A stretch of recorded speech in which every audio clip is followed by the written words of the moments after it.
Welcome to Unity of Bellingham. Let's start out our service by singing not one but two songs. They're in your bulletin. Let's stand and sing My Soul is Welcome Here, and then God is My Source. Thanks, Kate.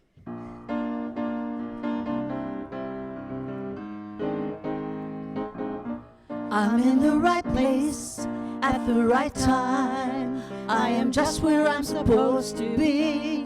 I'm in the right place at the right time. I am just where I'm supposed to be. I'm in the right place at the right time. I am just where I'm supposed to be. I'm in the right place at the right time. I am just where I'm supposed to be. Oh, my soul is welcome here. Oh, my soul is welcome here. I am getting the message loud and clear. My soul is welcome here. Woo! You sound good. Let's do it again. I'm in the right place at the right time. I am just where I'm supposed to be. I'm in the right place at the right time. I am just where I'm supposed to be. Oh, my soul is welcome here. Oh, my soul is welcome here. I am getting the message loud and clear. My soul is welcome here.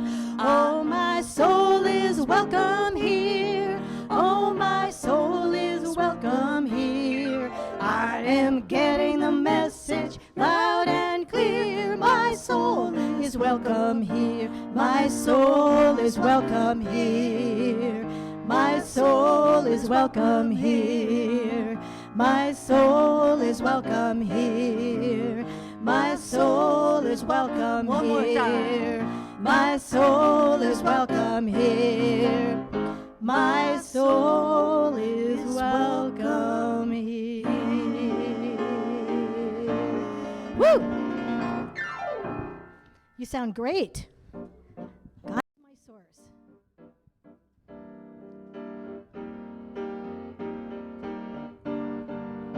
God is my source. God is my power. God gives me everything I need. So I give thanks for all my blessings. God gives me everything I need. Love is my source. Love is my power. Love gives me everything I need. So I give thanks for all my blessings. Lord gives me everything. And joy. Joy is my source. Joy is my power. Joy gives me everything I need. So I give thanks for all my blessings. Joy gives me everything I need. Peace is my source. Peace is my power. Peace gives me everything I need. So I give thanks for all my blessings. Peace gives me everything I need. God is my source. God is my power. God gives me everything I need. So I give thanks for all my blessings. God gives me everything I need. God gives me everything. One more time. God gives me everything I need. Woo!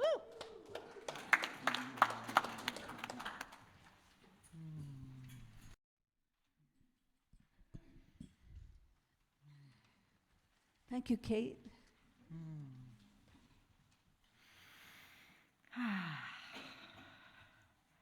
In the beginning was the One presence of the undivided and unmanifest, pure spirit of life, light, and love. In its generosity, it shared itself, its consciousness, and its love in the visible form of creation. We acknowledge this presence within us and as us. The creative energy of the divine feminine and masculine expressing in all our giftedness and creativity. We acknowledge this in our companion, Mother Earth, and in all sentient beings. This universal presence in everything we call the Christ. We light this candle as a visible reminder of the Christ presence expressing in, as, and through us in this present now moment. It is the truth.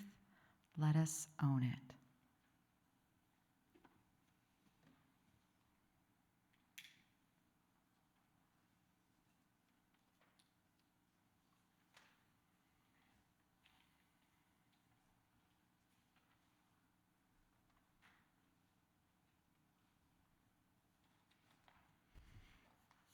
Good morning, everybody. Good. So good to see you all today. My name is Dyann Castro-Wehr, and I'm so happy to welcome you to Unity of Bellingham today. Frank and I are especially happy to welcome two of our dear, dear friends from many years ago visiting from California, Anne and Tim. So happy that you're here with us today. It's wonderful to see your faces there. Is there anybody else here today visiting for the first time or attending for the first time? Hello, welcome. We're so happy to see you here, and we'd love to say a hello to you and catch you afterwards. Thank you so much for joining us. And someone else. Oh, hello and welcome. Thank you for joining us today. I'm going to remind us of our mission here at Unity. We are a joyful, evolving spiritual community committed to spiritual practices, compassionate service, and living on purpose. This is our mission. Today, our music ministry is our Gary Gober. Thank you so much for joining us, Gary. Cheryl Hodge accompanying, and Kate Curtis giving us her gift of song as well. Thank you for being with us today.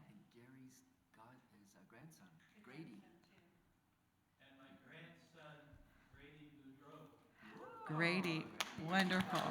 Yay.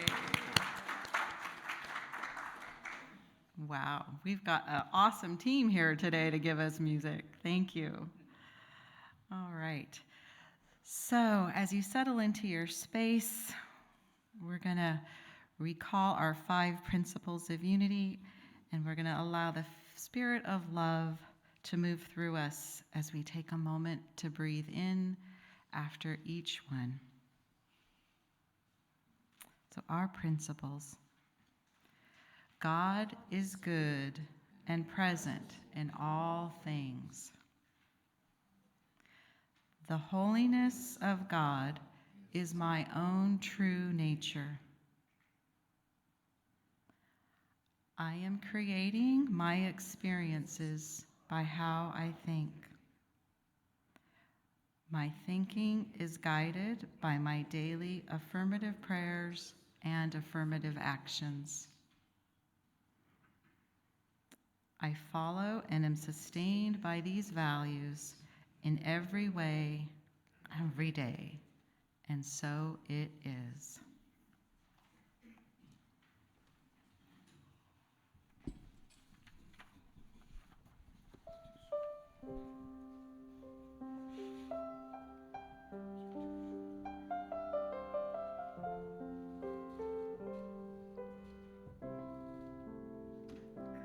God, prepare me to be a sanctuary, pure and holy, tried and true.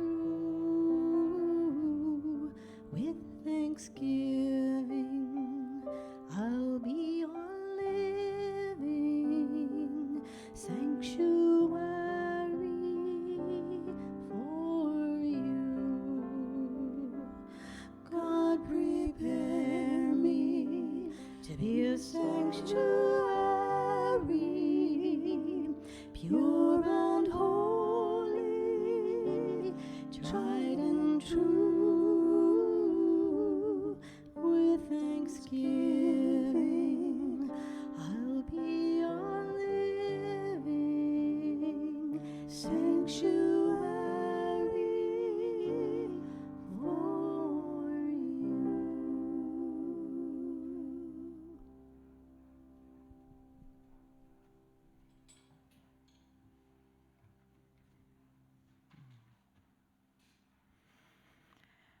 As we prepare to sit for a short reflection, let's begin by remembering those who have asked for prayer or who may be in need of loving support today. Please feel free to speak their names out loud or just to hold them in your hearts at this time.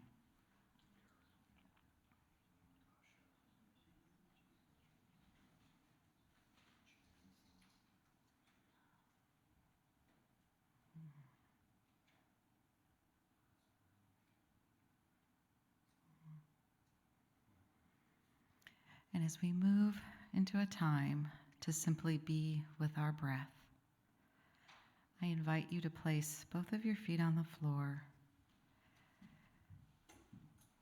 Feel the chair beneath you supporting you, and know that you are supported right now. I invite you to close your eyes if that's comfortable for you,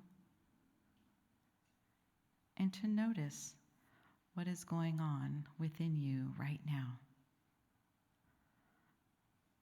Whatever thoughts may be around, whatever feelings or emotions, any sensations in your body, just tuning in to what the weather pattern is within you right now.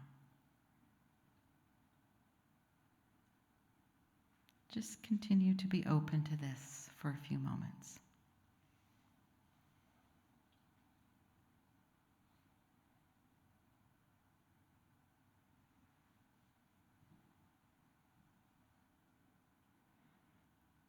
As best as you can, let go of any tendency that we all have of wanting things to be different than they are right now.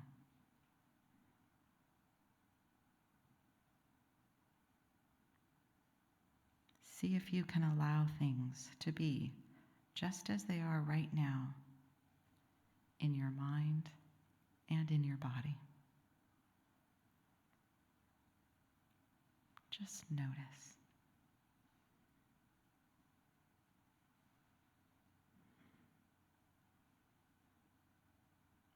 Gathering attention to your breath down in your abdomen as you breathe in and out. Not trying to make the breath do anything special or be anything different than you have found it. Just focusing on the sensation of the in-breath and the out-breath.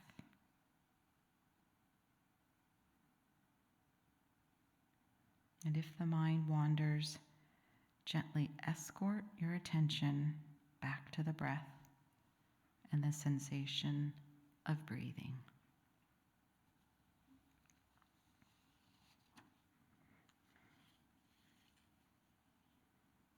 We are here simply to spend a few moments with our breath, our life force, our spirit.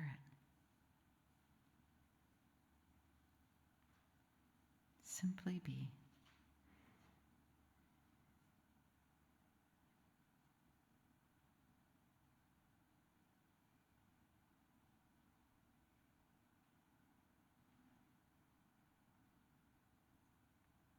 We are open to what is happening right here, right now.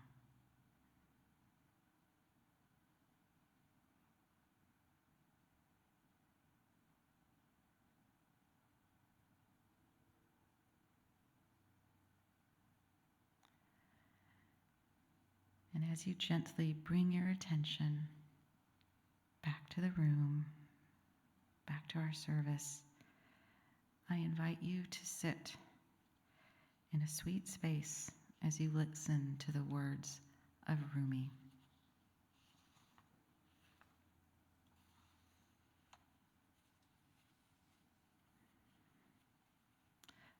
The guest house. This being human is a guest house. Every moment is a new arrival. A joy, a depression, a meanness, some momentary awareness comes as an unexpected visitor. Welcome and entertain them all, even if they're a crowd of sorrows who violently sweep your house empty of its furniture. Still, treat each guest honorably. He may be clearing you out for some new delight. The dark thought, the shame, the malice, meet them at the door, laughing. Invite them in. Be grateful for whoever comes, because each has been sent as a guide from beyond.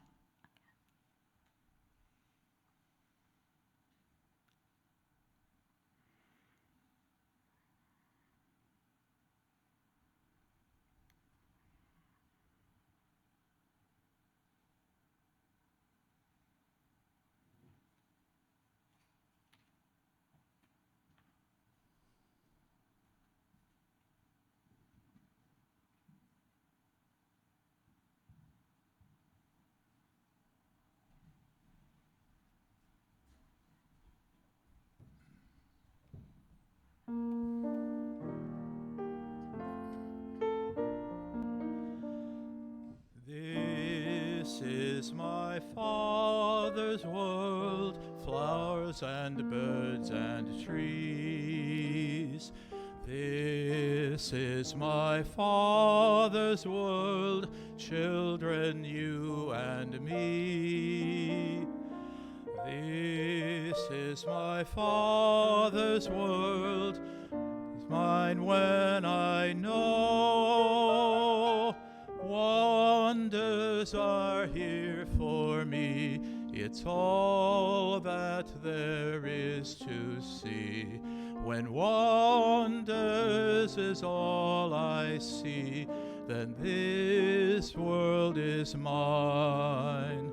Then his world is mine. Then his world is mine. This is my Father's world to the farthest star. This is my Father's world, out and to and far. This is my Father's world, it's mine when I know. Wholeness is here for me, it's all that there is to see. When wholeness is here for me, then his world is mine. Then his world is mine. Then his world is mine. This is my Father's world, everyone divine. This is my Father's world, child of God designed. This is my Father's world, it's mine when I know. Family all are we, it's all that there is to see.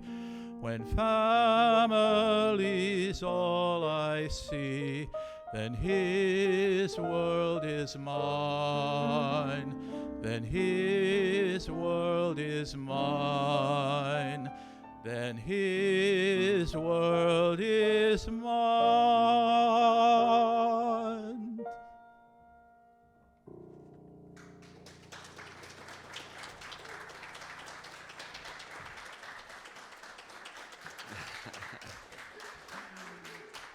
Whoa.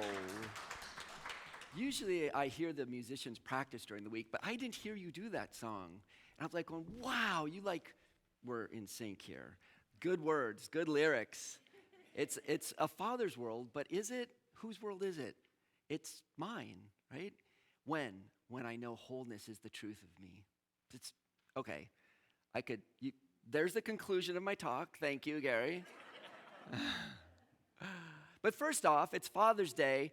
I'm going to ask this twice, once now and once later. But for the first round, to raise hands, how many people here, we just want to give you an applause. How many people are fathers, are grandfathers, have fathered people, have the father energy? Yeah, look around, everyone. And a hand for everyone who's been a father, is being a father, sharing father energy. Yeah, and today, me too.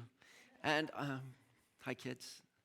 And also, wanted to talk today about this energy called father energy. And, I might do it a little bit different than maybe what you expected. You're shocked, I know. So there's a word, and I'm going to go way back and look at some stories, just a few stories that come from Genesis to talk about father, because the thing is, I said, well, who's a father that I can use as a story? Like, who's a prototypical, archetypal, beautiful father that I could say, look at that archetype, look at that energy. And of course, there is someone whose name actually means father. And if you look at Aramaic, like Jesus, the Rabbi Jesus, this mystic Jesus would have talked about, it would have been the word Ab, his father, Ab. But in ancient Hebrew, it was Av. And so the name for a father, an exalted father, would have been Avram. Or we would say in English, Abram, which we also know often as this guy, Abraham, which means Abram, exalted father. But one piece, just to add, because I want to talk about Abram, and you'll notice this word Ab gets into things like abbot, like the head of a monastic, like the father of the monastery, abbot. These are all the root of this word Ab, right? And you'll notice that Jesus, who has a bit more of a mystical bent on some of these things, there is a scholar who I really appreciate, Neil Douglas, not Neil Douglas Walsh, Neil, I'm blank, I've got two people confused. This guy bugs me. What's his name? Neil Douglas Klotz. Neil Douglas Klotz. Lots of Neils in my life. Neil Douglas Klotz went back and he said, we know lots of the Gospels written in Koine Greek. We have those interpretations. But he said when Jesus spoke the words, he spoke them in a form of Aramaic about 2,000 years ago. And then when they were recorded in Greek. So can we take the Greek words and kind of go back and look at what would have been the words that Jesus would have used in the Aramaic? And of course, we don't know for sure. So it takes a bit of getting into the energy of this mystic Jesus and go, well, how would he have used those words? And for example, when it comes to the word father, like, for example, our Father who art in heaven, Neil says that it would have sounded something like Abun Damashmaya. This would be our Father in heaven, which is cool, and our Father in heaven. But this sense Abun is Ab, father, and the un was in Aramaic, it meant womb, female womb. And so Jesus' sense of the Our Father would have been Abun, mother-father energy, mother-father archetype, mother-father generative energy, mother-father who art in heaven, who is essentially connected to source energy that is the life breath of all of us. So mother-father energy, the life breath of all of us, that's a great way to start a prayer, right? A little bit different than Our Father who art in heaven, to my feeling of it. Abun. This look at this deep essence of these names, like the Ab energy that like Jesus connected to. And what did this is a rabbi who's looking back at the richness and the depth of the tradition that he came out of, which was this Hebrew tradition. And so I want to look at what was Jesus drawing from for this great, mystical insight to the Father energy. It's Father's Day, and the question I want to explore to you is, if it's Father's Day and there's this guy Abram that is the prototypical exalted father, what is the energy of this guy Abram that might be telling us something about how we might be in the Father energy? And by the way, this isn't just for men. No more than mother energy, feminine energy. The divine feminine is an archetype, is an energy, is a source energy that's available to men. So is the father energy, this source energy, this Abba, this Abun energy, this masculine fathering energy is available for women. This is for all of us. And when I talk about Abram, yes, there was supposedly, there is some apparent historicity to this person, Abraham, and supposedly lived somewhere around what we can sort of tell from archaeology, maybe like 1800 before the Common Era, about 4,000 years ago. But I don't want to dig into what's the history necessarily of the person, but the beautiful stories that I want to share with you, they're put in a historical context. But what we want to do is the history is cool and it's interesting and it's meaningful, but we want to pull out of it what is going on, for us. What is this archetypal? What does these stories tell us?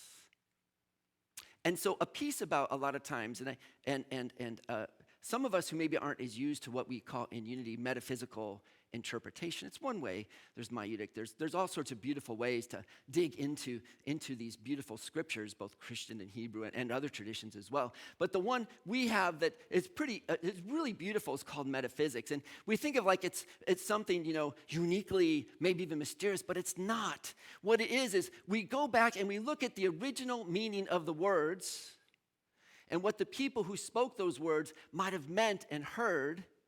And we can go back to the original roots of the words. All of a sudden, the story comes in alive in a whole new way, which we might have totally missed before. And I'll give you an example in English, so you see what I'm talking about. There's a play, and the first part of the play, 3 people walk in the room. Poppy, his wife Harmony, and their daughter Joy. Do you know anything about these people? Do you have a sense of who these people are and how they're going to show up in the play? In walks Poppy and Harmony. That's their names. And instantly you have a sense of, well, this seems like a pretty, happy, joyous family. There's another person named Joy, and they're walking in, and there's this upbeat energy, and, you kind of have this warmth and this connection with these people, right? Or there's another story that walks in, a different story altogether. And you're getting introduced to the story. And it says, Scrooge,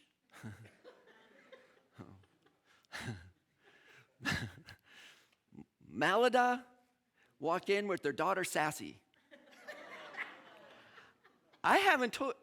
You're laughing. I haven't told you a thing about them. But you kind of have a sense of who these people are.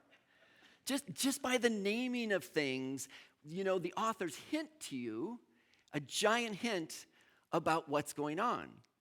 So when people read these stories, when the original oral tradition, they were very ancient, they wrote them down. They didn't write them down in 1800 BC, although I saw an interesting BBC documentary that said some of the most earliest alphabets were written in Cana. And like 2,000 years ago, they found documents, like some words that they'd been able to translate.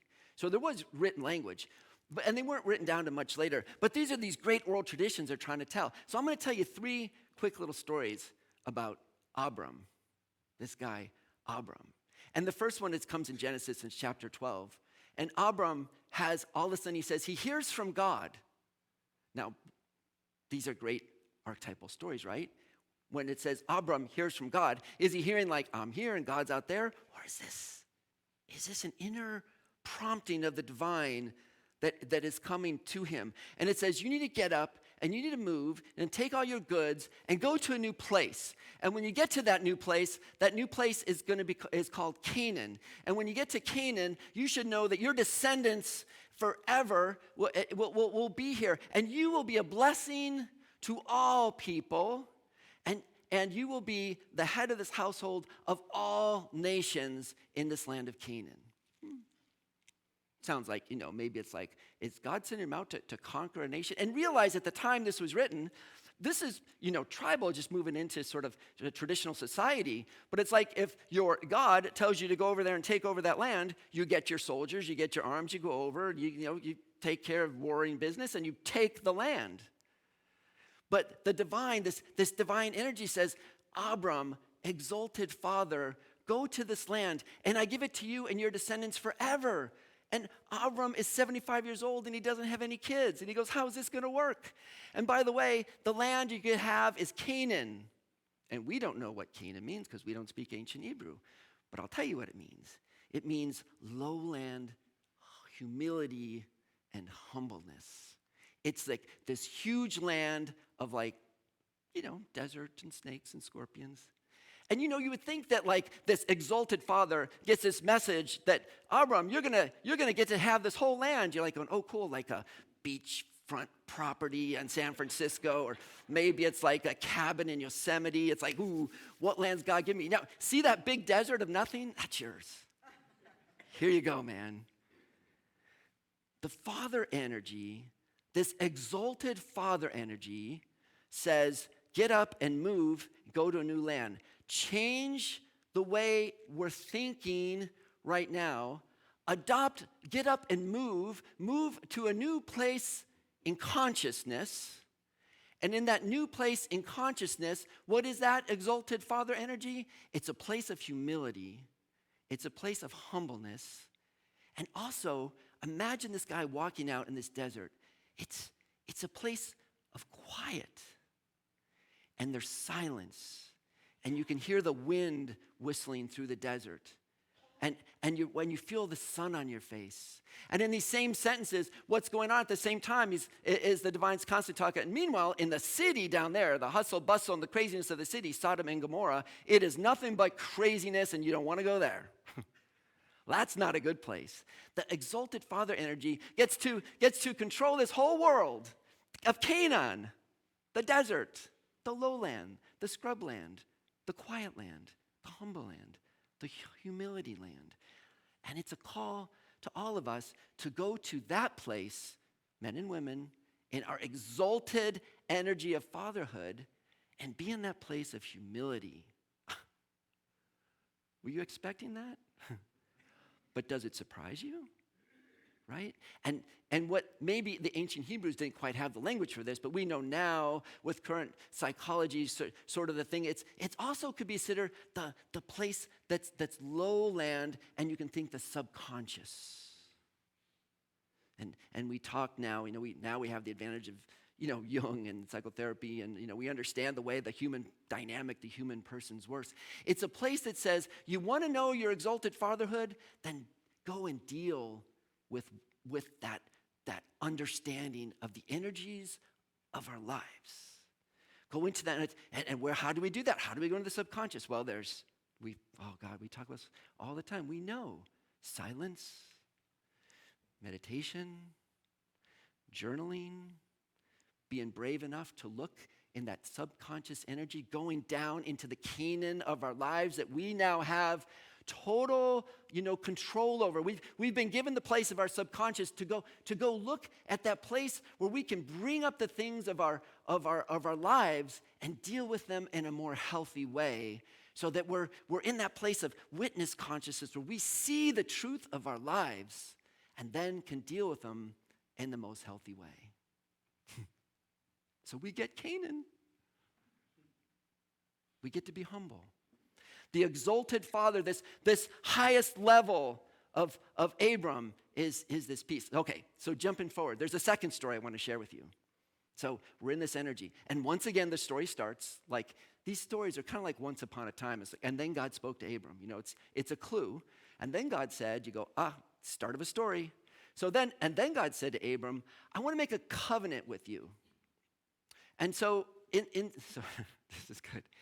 There was a time out in the desert of the Middle Eastern areas where if you made a covenant with another person, like, look, I'm setting my tent here, and I'm having my animals here, and up to that mountain. On the other side of the mountain, that's your stuff, and I won't go into your stuff, and you won't cross my land. We'll share the water, and we make a covenant. And remember, in those days, there wasn't like, well, we'll go see a lawyer, we'll write up a contract, we'll put up a fence. It was kind of like that you make this covenant, and the way they would make a covenant was like, you go, okay, so here's the deal. You bring a calf, and I'll bring a goat. And we'll bring the calf up, and we'll chop it in half, or the goat, and we'll put one half of the animal over here, and the other half over here, and we'll put them, and maybe we'll get some birds, and we'll throw those around too, and these are our offerings. And then you'd get with the other person, and you'd walk down the middle of these cut in half animals, and you'd say, so here's my half, and if I don't obey this, if I break this covenant, see what's going to happen to me? You don't do it. When you walk down this aisle of the animals, this was like 2000 BCE, guys. We do it a little different now. But you'd walk through these animals, and you'd make this covenant. There'd be blood, and it's like this was the sacrifice, and you gave up a precious animal, and you said, we're going to, I don't know, maybe then they had a barbecue or something. I don't know. But this was the thing. You'd walk down the midst of these cut in half animals. You ever said someone, oh, they cut a deal with each other?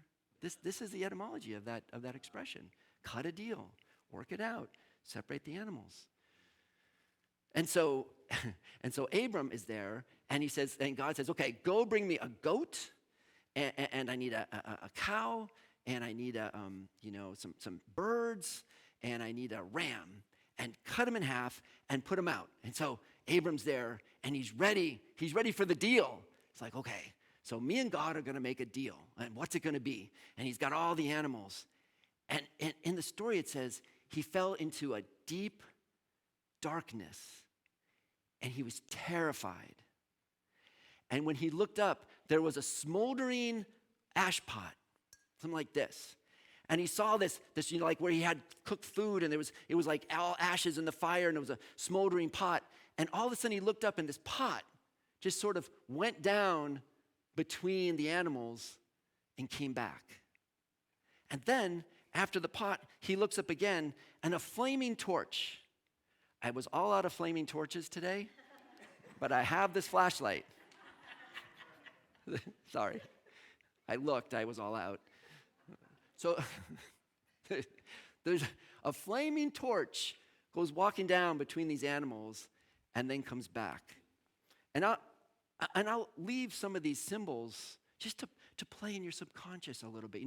The idea of a flame, a purification, a lit up, something that says, the flame burns the dross, but once it's gone, or there's this flame. Oftentimes flame means this sense of superconscious, this Holy Spirit energy, as opposed to often water, which means more dense energy, more quiet energy, more subconscious energy. It's like this bright energy. And Abram is sitting there going, wow, we're making this pact. But what's interesting is, and all the time, you get with the other person and you make the pact together, right? The two people, they go arm in arm, they make their promise, they walk between their cut in half animals. And in this one, Abram's sitting there, and God is saying, I will make a covenant with you. And these symbols go down. These fiery spirit symbols go down, and they come back. And what did Abram do? He didn't walk down and back. And it was kind of like, I have this divine energy, says to the Father energy, exalted Father energy, you get this covenant with this divine spark, and it is there for you, it is always there for you. What if I did it wrong? What if I mess up? It's always there from you. What if I did something wrong? What if I'm just always off doing something on the wrong tread? What if I thought I was doing something right and I really messed up? And it's still there for you. It's a covenant, where the other covenants, one guy breaks the covenant and it's like, oh, we're in war. In this covenant, I got your back, man. I got your back.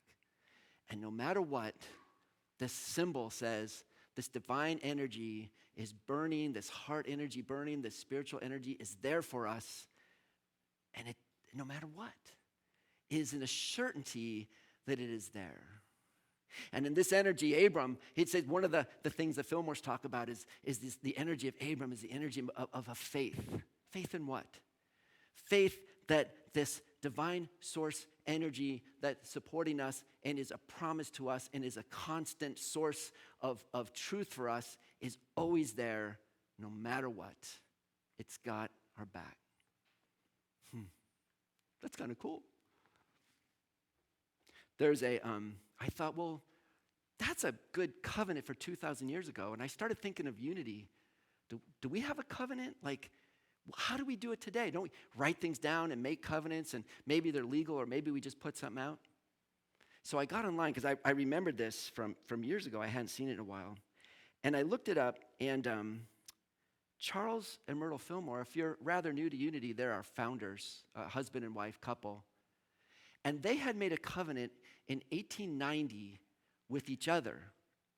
And they wrote it down, and they had it, and they knew what it was. And it was only in the late 1940s where, I love this, this guy found the covenant in the library. His name was, the guy who found it was, what was it, Farnaby. Isn't that a great name? Farnaby found it. Here's what Charles and Myrtle wrote. This was their covenant. We, Charles and Myrtle Fillmore, husband and wife, hereby dedicate ourselves, our time, our money, all that we have, all that we expect to have, to the Spirit of truth, and through it, to the Society of Silent Unity, their work. We dedicate everything we have to truth and to this work we're doing, silent unity. That's what unity used to be called, the Society of Silent Unity. It being understood and agreed that the said Spirit of truth shall render unto us an equivalent for this dedication that we make. So they're asking something back. Here's what they asked for: peace of mind, health of body, wisdom, understanding, life, love, and also an abundant supply of all the physical things that are necessary, every want, but without ever making any of the things the object of our existence. Isn't that amazing? It's very Abrahamish.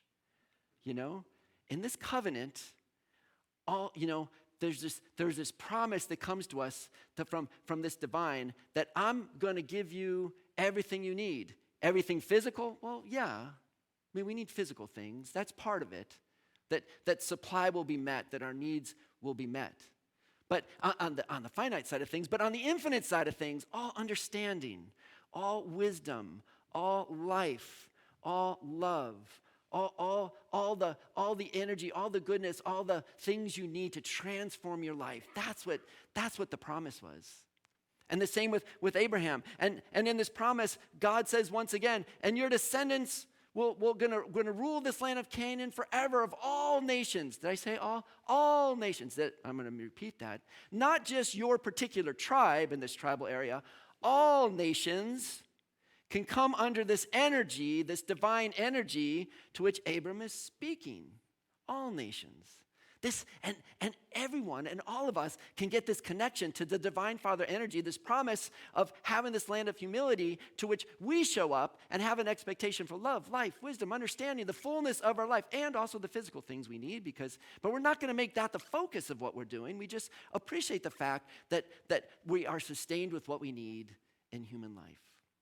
And that makes Abram, which makes the energy of us, around for all life. What did you say, your song? I am the Father. When it's understood, this is all about the Father energy of wholeness. I don't remember the lyrics exactly. Yeah, that's the Father energy, is seeing the wholeness of things. And by the way, Abram was in Canaan, and guess who was in Canaan? Canaanites. So you're going to have the whole land. Well, what about the Canaanites? What did Abraham do? He befriended them. He worked with them. He made covenants with them. He teamed up with them. Some of his family married some of their family.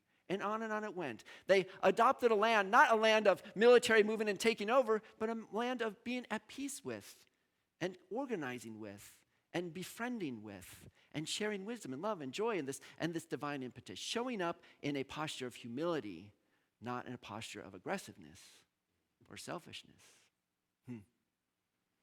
And finally, I want to share one final, and so there's about, this Abraham story, there's a dozen stories or more about Abraham, but this one was especially interesting. Once again, the story starts, and this is in section 17, and then God spoke to Abraham. Once upon a time, here's another story. Listen up to this one. And the divine says, and by the way, your descendants will be descendants forever and all nations. And Abraham says, the first time out, he said, I'm 75. He goes, but I'm 99 years old, and my wife, Sarai, and you don't know this, but if you know ancient Hebrew, Sarai means bitter. She's mad. Haven't had a kid, and I'm mad at you, God. I'm mad at the world. This is not good. She's going to have a kid. And Abraham says, well, God, is that possible? She's like, 90 years old. We don't know actually what age, but whatever it was, it meant past what you would consider childbearing age. And God says, no, it's not possible, but it's going to happen. And a year from now, you'll come back to this place, and you shall have a child. And by the way, you've done your work. For 20 years, I've been popping into your life, and you've been doing these things. So you're not Abram anymore. Now you're Abraham. You're not exalted father. You're father of all. This is father energy, is a father of all. Does that mean ruling over all? Of course not. It's an all of Canaan. You are the ruler of all because you show up at all in humility. You show up in the posture of service. You show up in the posture of generosity. You show up in the posture of wisdom and love. You show up in the posture of service for the world through the energy that I am working through you is the divine peace through all. And in that posture, that showing up, you will have a child. And Sarai, by the way, is not Sarai, bitter anymore. Now her name is Sarah. And you can take a guess what Sarah might mean. Here's what Sarah means. She's a princess. Her name changed from bitter to princess. Because there is going to be something great in this posture of humility that you've adopted in this land of Canaan, in this land of transformation, in this land of taking on wisdom and understanding, in the land of sitting on the spiritual side of the ledger, and understanding that your material needs will be met, but we're focused on the spiritual side of the ledger, on the energy of going into that. Your wife then becomes princess, and you have a child, and that child will be called Isaac. And what Isaac means is, man, he's laughing. So now, father of all nations and the princess walk into the room with their child laughing. You hear the story different? Princess, it was exalted father and bitter Sarai walk in, and that was it.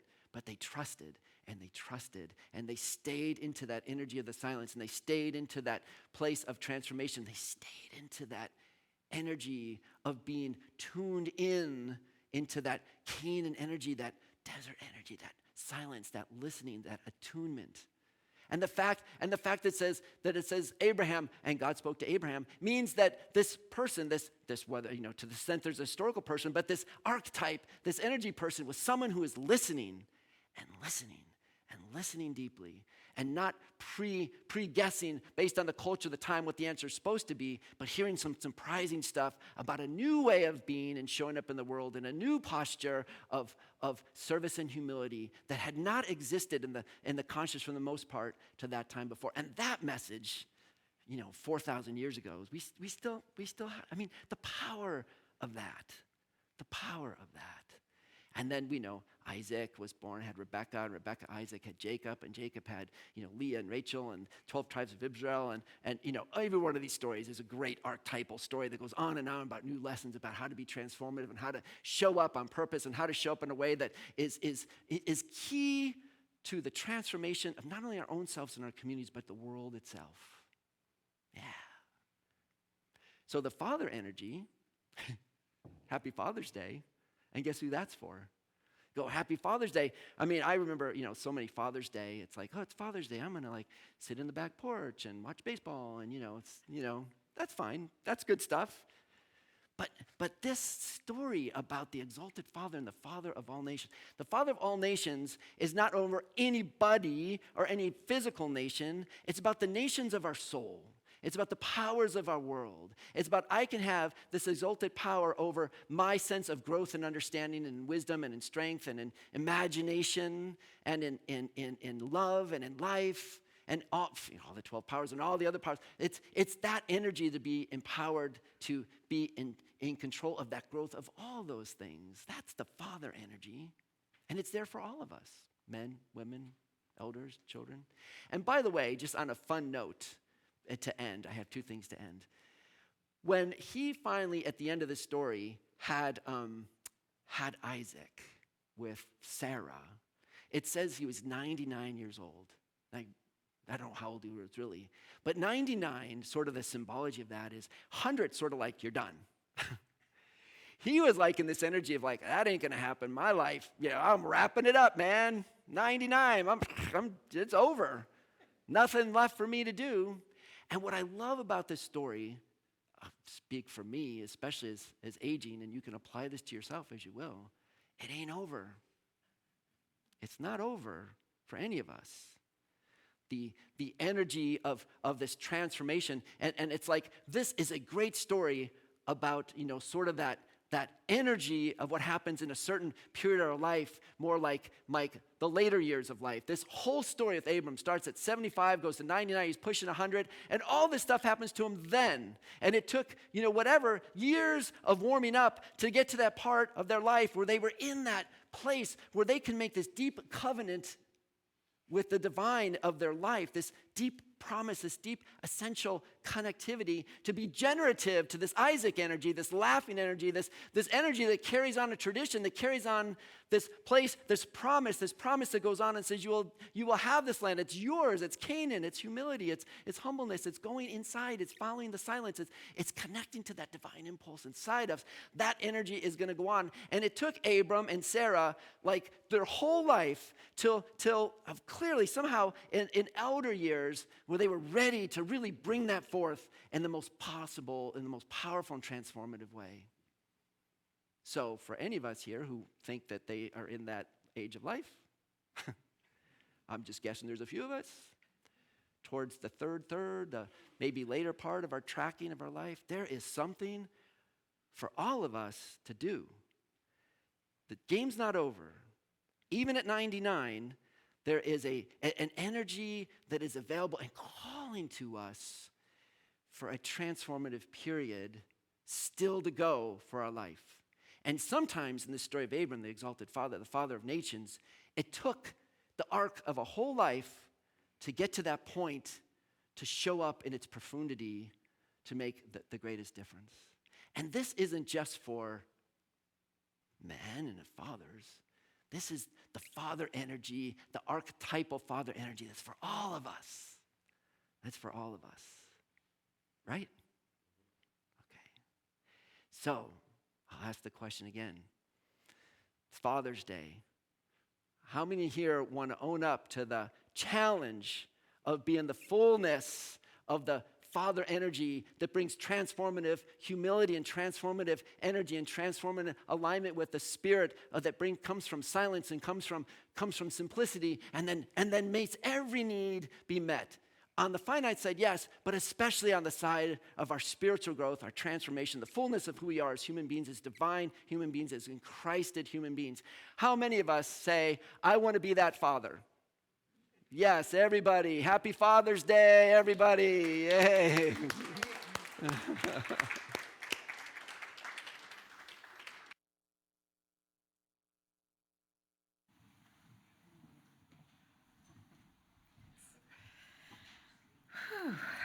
I feel some of that energy rolling here. As the ushers come forward for our offering, we know abundance is our divine inheritance. Giving is our gift of love and appreciation. We always appreciate your generosity in support of this ministry. We are creating together.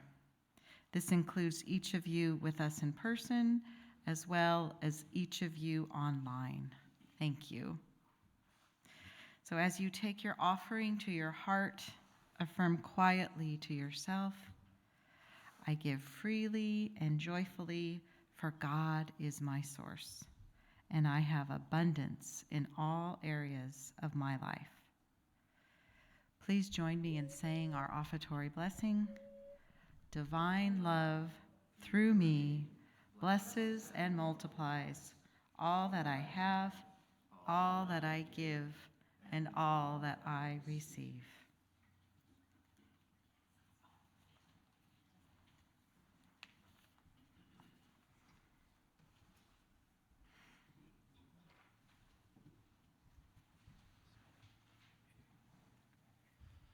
Please welcome Gober and Grady Boudreaux.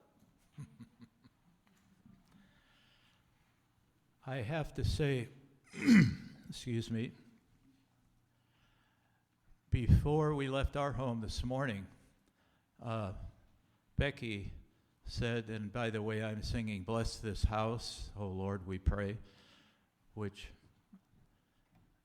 my mother used to say, keeping in the mother-father thing, it takes a lot of living to make a house a home, you know, and that'll come through in the song. However, there is a part in the song where it talks about blessing the windows and letting the light of God in. And Becky said to me this morning, wouldn't it be amazing if when you got to those words, those wonderful windows, that sun would come through. Now, it's going like this, but I just had to say that because I know it's there. We've seen it, and I just thought that couldn't happen, not right at those words. But it's about as close as you can get when you're dealing with the universe. So here we go with Bless This House.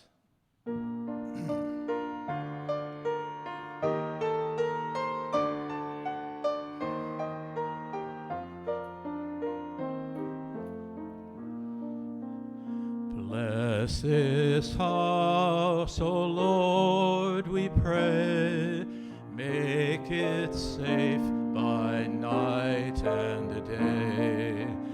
Bless these walls so firm and stout, keeping want and trouble out. Bless the roof and the chimney tall. Let thy peace lie over all. Bless this door that it may prove ever open to joy and love.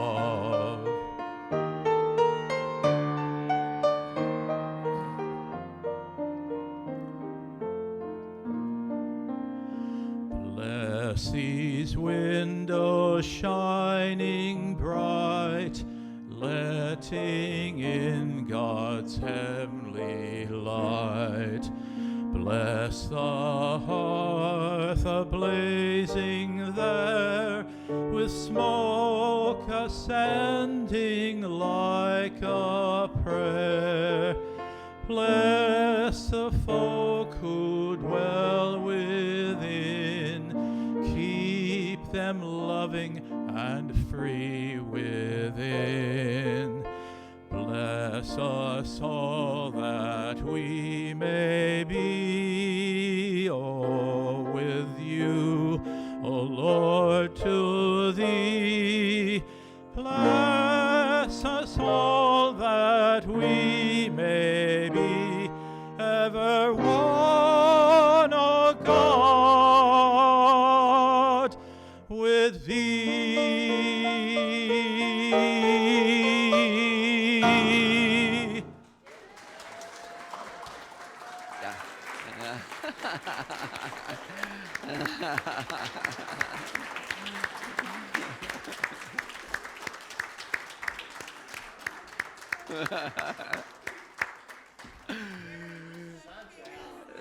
The sun's out.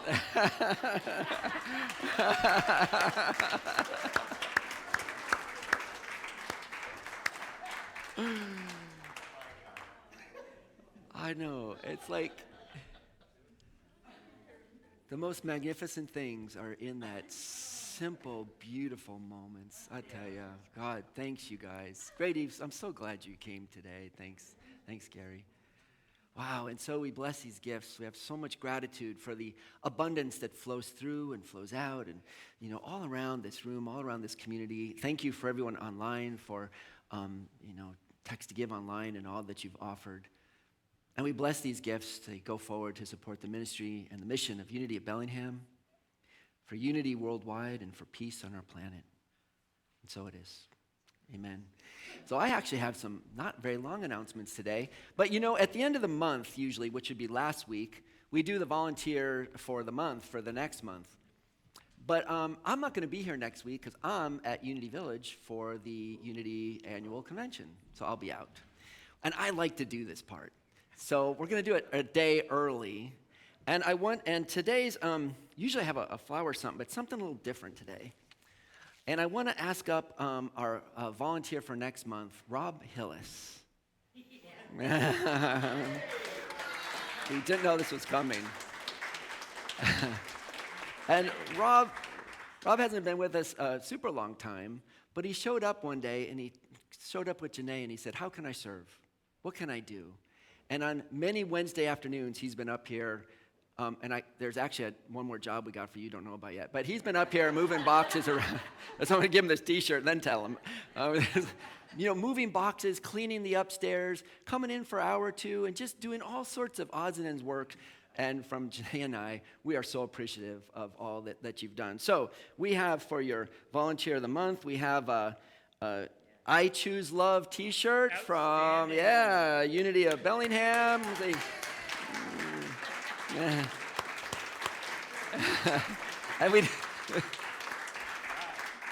And there's about 7 boxes that need to be shredded in Janae's office, but that's for tomorrow. I'll tell you later. Thank you. Yeah, thank you so very much. much. I really enjoyed my time here. It was great meeting everybody that I could, and I'm open to meet some more people. And thank you all. This has been a life-changing experience for me coming here. So I appreciate you all. Thank you. Yeah. Okay. You're done. Yeah, or you can stand up here with me. Yeah, good. So, the trees are going out front, we all know, and it's very sad. But one of the things that's been on my mind is once the city has to take out the trees in front when they widen the road, there is an organization called, Whatcom Million Trees that then goes out and is planting trees. And wouldn't it be cool if Unity Community supported them once in a while, since we're losing trees, to be part of the bigger Whatcom County community efforts to plant trees? And so I'm going to mention on July 15, and there's on the bulletin board right there, you guys all know as you go down the hall to the bathroom, there's a bulletin board with upcoming events.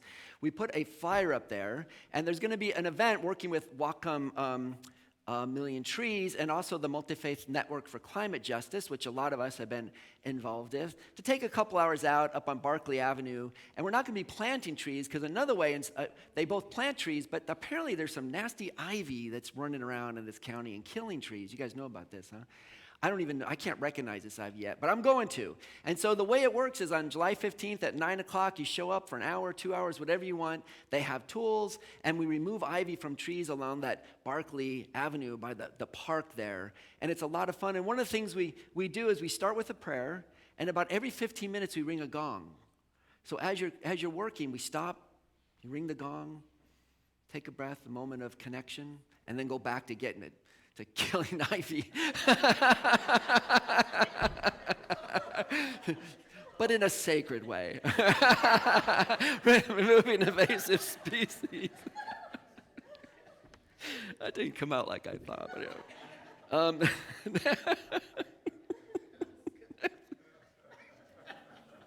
So next week, I'm not here, but we have a special guest speaker.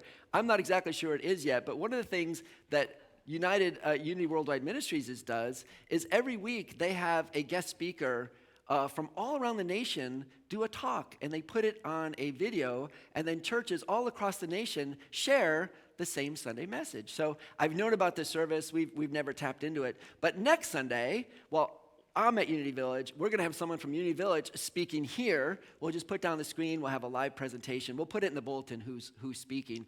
And today we've gone and looked at some of these talks. They're really good. They come from Fillmore Chapel at Unity Village. And so we'll have a special Unity Worldwide Ministry guest speaker for next week. Also, we've had so many things, concerts, and we had the improv theater, and the bulletin board's been full. You'll notice that the bulletin board's pretty empty. And that's because I think what Janae has told me and what I have learned is when it comes to summer in the city of subdued excitement, there is a lot going on in summer. So we're not going to compete with all the fun stuff, the concerts, the movies, the outdoor theater. While the sun comes out, thank you, Gary, for summer, we're going to say, enjoy the beautiful city. We will still have our Wednesday night classes. Of course, we've got Brahe Brown class going on right now, followed later in the summer by our Gospel of Luke exploration class. But for the most part, we don't have a whole lot of extra events. But we want to encourage everyone, enjoy this beautiful city and all the events. And next week, you might want to look up the water festival at Lummi Village, Lummi Tribal Lands. There's a big water village, and maybe I haven't seen a flyer, but if we find one, we can tell you. But heads up, next weekend, great stuff going on at Lummi. I'll be gone at Unity, but for those of you who can make it, I think it's going to be a pretty special event. Also, last two things. The chaplain is going to be Helga, and here's our chaplain room. And I've mentioned it once in a while, but 2-3 minutes of individual prayer. Wow, it can just really make a difference. So please feel free to take advantage of taking a moment out with the chaplains in our chaplain's office. And finally, thank you, Tom. After the final service, we're always looking for just one volunteer to sort of stay to the bitter end and put the kitchen back together. There's a sign-up list in the kitchen, and we've had some slots already signed up. But even like once every 2 or 3 months, if you want to just say, this weekend will be my weekend just to stay after and make sure the kitchen is mopped and cleaned up and garbage and all that good stuff, please feel free to sign up. And if everybody takes, one Saturday, it's lots of hands make light work. You know how that goes. Okay, and thank you, Tom, for choosing to do that today for us. Okay. Even now, right in your programs. Here we go. Even now I am able, even now I am free, even now I can feel the Spirit watching over me. Even now I can find love in everyone I see. Even now I am, even now I'm healthy. Even now I am healthy. Even now I am whole. Even now I can feel the Spirit deep down in my soul. Even now I can choose a path of peace and harmony. Even now I am free. Let's wrap it up. Even now I am free.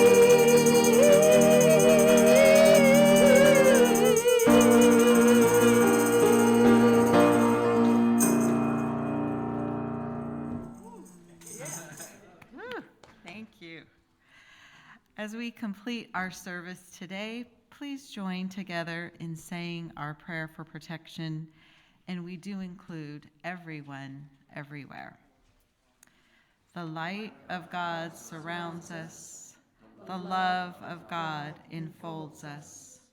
The power of God protects us, and the presence of God watches over us.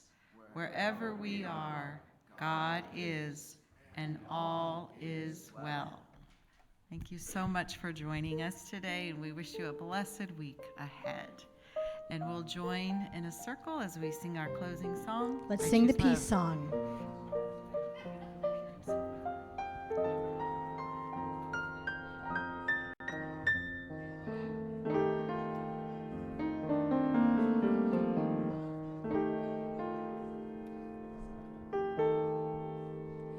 Let there be peace on earth, and let it be